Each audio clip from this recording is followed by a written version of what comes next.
le capitaine Ibrahim Traoré, président de la transition, chef de l'État du Burkina Faso. Bonjour, Monsieur le Président. Bonjour, Alain. Merci de nous recevoir. Évidemment, aujourd'hui, on a envie de poser une question, puisque c'est ça l'actualité. 3 États. Monsieur le Président, qu'est-ce qui s'est passé? Pourquoi décider de sortir de la CEDEAO? Merci. Comme vous dites, c'est une question d'actualité. C'est intervenu le dimanche dernier, cette décision de retrait de ces 3 pays regroupés au sein de l'AES. Ce n'est pas de gaieté de cœur que de tourner le dos à une organisation, mais c'est à l'issue d'une analyse profonde. Et je pense que cette organisation est née en 1975, si je ne me trompe. En 1975, en effet. Avec des chefs d'État, pour la plupart militaires d'ailleurs. En tout cas, pour ce qui concerne l'AES, ils étaient tous militaires. Absolument.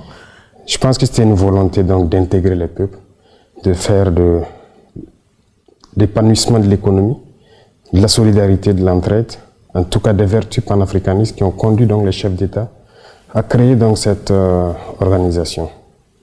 Malheureusement, au fil du temps, l'organisation a perdu ces valeurs-là. Et aujourd'hui, le constat est clair. Je pense que depuis plus d'une décennie, les républiques sœurs du Mali, du Niger, sont en guerre contre le terrorisme. Et au Burkina, bientôt près d'une décennie, on est en guerre. Cette organisation qui était censée donc créer l'entraide, la solidarité, nous n'avons jamais reçu d'aide venant de cette organisation. Aucun soldat, aucune logistique, aucune compassion. Mais, Monsieur le Président, on a envie de dire, on comprend que ces derniers temps, les relations ont été particulièrement difficiles, qu'avec ce qui s'est passé, les coups d'État qu'il y a eu dans ces différents États que vous venez de citer, le Mali, le Niger et le Burkina, vous ayez envie de partir. Et les gens se disent, est-ce que ce n'est pas en réaction au fait qu'ils n'acceptent pas que vous ayez perpétré des coups d'État, que vous partez et que vous vous dites, bon, mais puisqu'ils n'acceptent pas, on s'en va? Les coups d'État, on ne les fait pas parce qu'on le veut. C'est cette manière de voir les choses qu'il faut changer. Vous êtes d'accord avec moi que d'abord ces États en crise, pour faire un coup d'État et assumer ses responsabilités, c'est très lourd. Mais si on le fait, c'est parce que nous avons une envie d'amener nos peuples donc vers une certaine souveraineté, parce que nous connaissons l'origine de cette crise. Et je pense qu'on devrait être accompagné. Les gens sont fiers de citer, il y a tant de millions de déplacés dans ces contrées-là. Mais qu'est-ce que vous faites pour les aider? Rien. Est-ce que vous avez le sentiment que c'est les militaires qui sont plus susceptibles de régler ces problèmes-là que les politiques, les civils? C'est votre sentiment? Tout le monde pourrait le faire. Mais comment l'expliquer que ce soit les militaires qui prennent la main et qui disent on ne veut plus de civils? Non, les militaires n'ont pas dit qu'on ne veut plus de civils. C'est par devoir de patriotisme. Lorsque la nation est en péril, à un moment donné, il faille prendre des décisions importantes. S'il se trouve que ce sont les militaires qui ont eu le courage de prendre ces décisions, eh bien, c'est ce qui est là. De toute façon, civils ou militaires, nous sommes tous les enfants de ce pays. Et quiconque est animé donc de ce sentiment de pouvoir libérer son pays, il pouvait le faire. Donc ce n'est pas une question de militaires. Ailleurs, des militaires ont réussi. Ici aussi, des militaires peuvent bien réussir. Alors, Monsieur le Président, que répondez-vous donc aux responsables de la CEDEAO qui disent ils s'en vont parce que nous, on a dit qu'on ne veut pas de putschistes parmi nous? Il y a beaucoup de putschistes parmi eux. Donc ce n'est pas une question de putschistes, c'est juste un masque. Quand vous dites des putschistes civils? Il y a des putschistes militaires au sein de la CEDEAO qui aujourd'hui se réclament démocrates. Des civils, il y en a. Il y a pire que des putschistes. Il y en a qui tuent, qui bâillonnent leur peuple. Sous le silence, la CEDEAO ferme les yeux, les oreilles. Il y a plein de putschistes au sein de la CEDEAO. Alors, Monsieur le Président, on dit, ok, nous quittons la CEDEAO avec effet immédiat. Le Burkina Faso, le Niger et le Mali. On quitte avec effet immédiat. Mais Monsieur le Président, ça concerne beaucoup de monde. Qu'est-ce qu'on fait de la libre circulation des personnes, de vos populations qui sont dans ces pays de la CEDEAO que vous quittez du jour au lendemain? Comment ça va se passer exactement? Parce que les textes disent qu'il faut au moins une année pour pouvoir mettre tout ça en œuvre. Or là, vous dites non, c'est fini maintenant. Oui. D'abord, vous dites les textes disent, mais eux-mêmes n'ont jamais respecté leurs textes. Ça se fait à la tête du client, c'est ce que nous avons remarqué. Les sanctions infligées au Niger, ça n'existe nulle part dans les textes. Donc les premiers qui violent ces textes-là sont ces soi-disant démocrates. Nous quittons, mais nous restons panafricains. N'importe qui en Afrique, un Africain qui veut venir au Burkina, il est le bienvenu chez lui. A priori, mais dans le sens contraire, ça va être compliqué. Quelqu'un qui est au sein de l'AES, on va en parler de l'AES dans un instant, quelqu'un qui est au sein de l'AES, on peut lui dire, il ne peut plus aller au Burkina, il ne peut plus aller en Côte d'Ivoire, il ne peut plus aller au Ghana. Ça devient un peu plus compliqué pour ceux qui font leurs affaires là-bas. Nous verrons et nous saurons quelles mesures prendre en temps opportun. C'est bien réfléchi, Monsieur le Président, ce départ de la CEDEAO? Bien sûr, très bien réfléchi. C'est pas un coup de cœur, c'est pas un coup de colère. Si c'était un coup de colère, on l'aurait fait depuis longtemps. Je pense qu'on a pris le temps d'analyser la situation, de peser beaucoup de choses et enfin de décider. Donc si c'était un coup de cœur dès le premier moment de certaines sanctions, le peuple a été assez résilient, il faut le dire. Ils ont souffert. Donc pendant ce temps, on pouvait décider dans la colère. Maintenant, on a pris le temps d'observer, d'analyser la situation et de nous convaincre nous-mêmes de nos forces avant de décider. Et vous avez pris tout le monde par surprise. Autre élément dans cette nouvelle façon de dessiner l'Afrique de l'Ouest, l'AES, l'Alliance des États du Sahel. Monsieur le Président, est-ce viable l'AES? Sur le papier, c'est très très séduisant, mais est-ce viable? Vous savez très bien que c'est plus que viable. Vous savez, pendant longtemps, on a maintenu nos peuples dans une certaine philosophie, tendant toujours à nous faire croire que nous ne pouvons rien sans les autres. Aujourd'hui, notre mission à nous, c'est d'éveiller les consciences. Vous le faites très bien d'ailleurs. Merci. Et j'apprécie beaucoup. Il faut qu'on arrive à éveiller les consciences, que les jeunes se rendent compte de ce qui se trouve chez eux.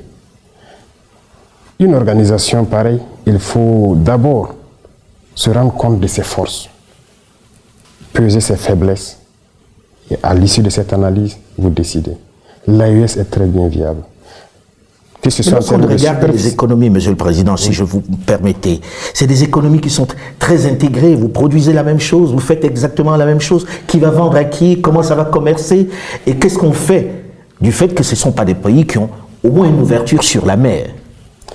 Les chiffres, c'est une chose. L'économie aussi, vous savez, nous sommes là il y a très peu de temps.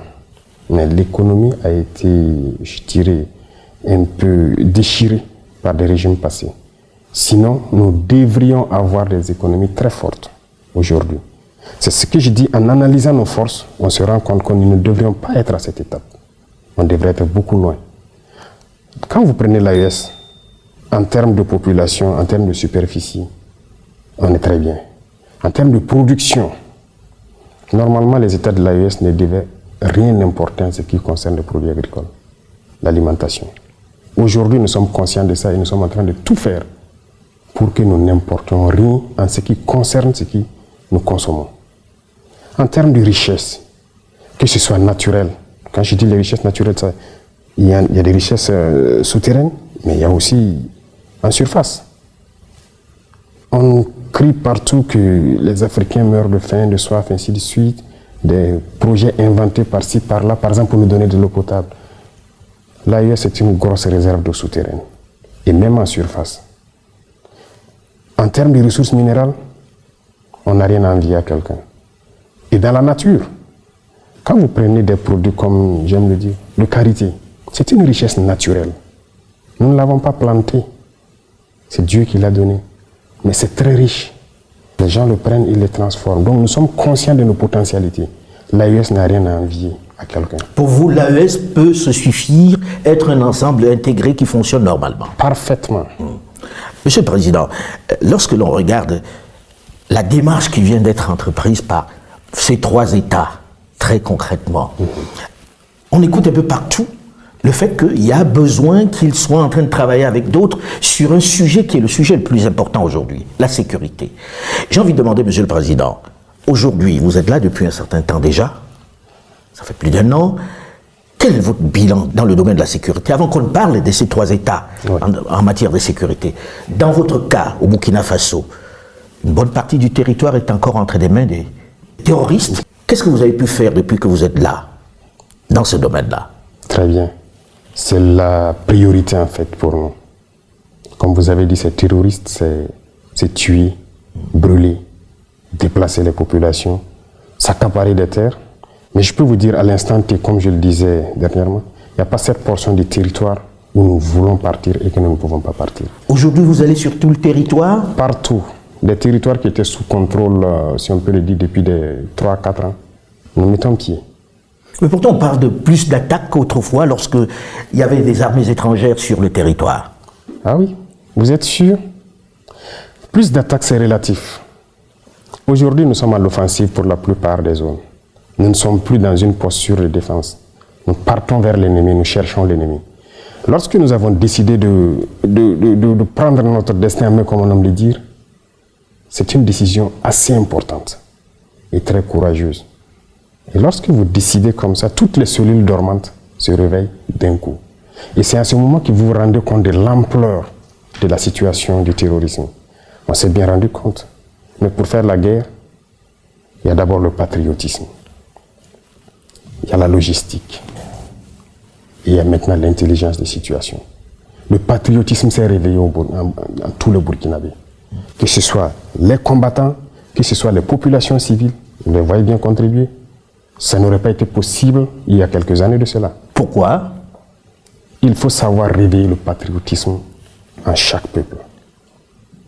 Les mettre en confiance, savoir que leur patrie, c'est la seule chose qui les reste. Ça, on a réussi à le faire. Voilà pourquoi lorsqu'on les demande de contribuer, ils le font.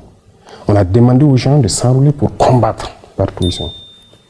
Même aujourd'hui, si nous décidons que nous voulons 1 million de Burkinabés pour combattre, nous les aurons. Les volontaires pour la défense de la patrie. Défense de la patrie? Oui. Les gens sont prêts, ils sont engagés. C'est pas dangereux pour eux? Non, c'est leur patrie. C'est leur patrie.